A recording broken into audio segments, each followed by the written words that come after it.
Y entonces, ¿cómo? ¿Qué decías, Hugo?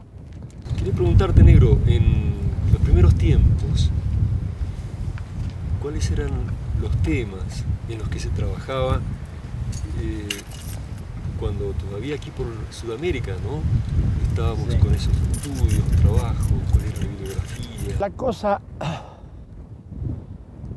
La cosa empezó con unos pocos politólogos, porque de esa Facultad de Ciencias Políticas y Sociales salieron también los primeros amigos que nos acompañaron en todos estos trabajos. Entonces también había algún politólogo y había también algunos antropólogos. Y por supuesto gente común que estaba en sus ocupaciones, en sus distintas cosas.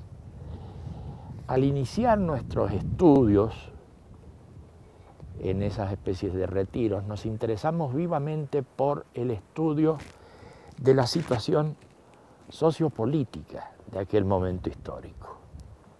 Un poco por la formación de la gente que formaba esos grupos y otro poco porque veíamos que existía cierta urgencia, se estaban produciendo una cantidad de fenómenos de descomposición social, unos cambios en todos los sistemas de aquella época que anunciaban el crecimiento de la violencia, claramente. Después ya se vio en forma con el guerrillerismo y se vio con las represiones militares y todo aquello.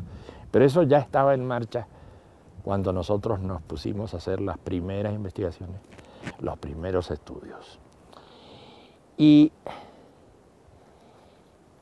era pues una cosa de entender la situación social, la situación política, la situación económica, y empezaron a organizarse algunos estudios monográficos.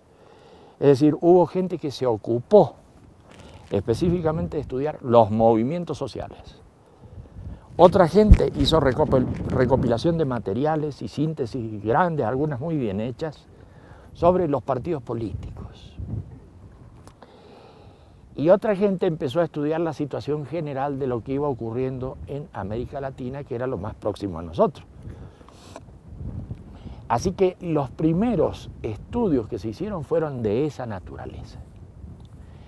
Lógicamente, ya estábamos siguiendo la línea de lo que se veía en la mirada interna y demás. Estábamos viendo otro tipo de fenómenos aparte de lo que crudamente se podía ver en la realidad sociopolítica inmediata.